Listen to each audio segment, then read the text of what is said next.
And in just 9 months, China installed more sustainable energy than the entirety of all the solar ever installed by the United States. Oi, pessoal, hoje nós vamos assistir uma reportagem do repórter James Woodford, que fez uma matéria sobre a queda das emissões de dióxido de carbono lá na China. Vamos assistir.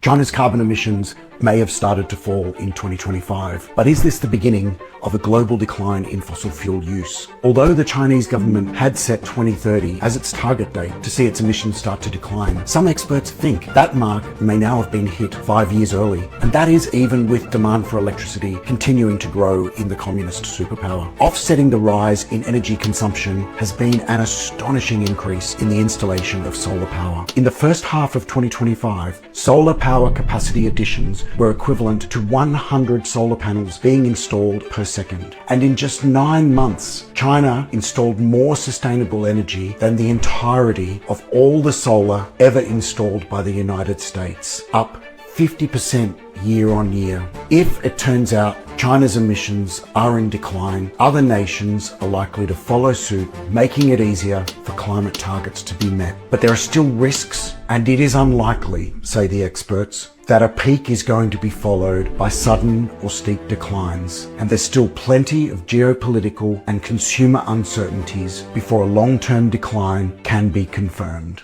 Eu acredito que é por causa desse movimento acelerado da China em promover o que nós chamamos de transição energética que os Estados Unidos estão se mobilizando em guerras e no sentido de tentar modificar o tabuleiro geopolítico mundial. Tá? O que ocorre?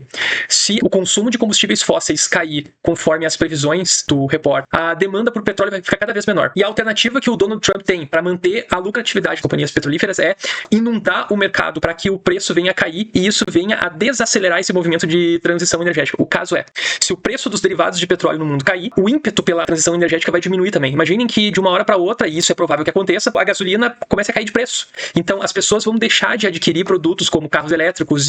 Então o que nós temos do ponto de vista geopolítico nesse momento é a China liderando a transição energética e os Estados Unidos fazendo o oposto, tentando se posicionar como uma nação que depende de combustíveis fósseis para o seu crescimento. Esse é um assunto bem importante no momento geopolítico que vivemos e eu acredito que tem tudo a ver com o que está acontecendo no mundo agora, certo? Então, se gostou do conteúdo, me siga nas redes sociais e até a próxima.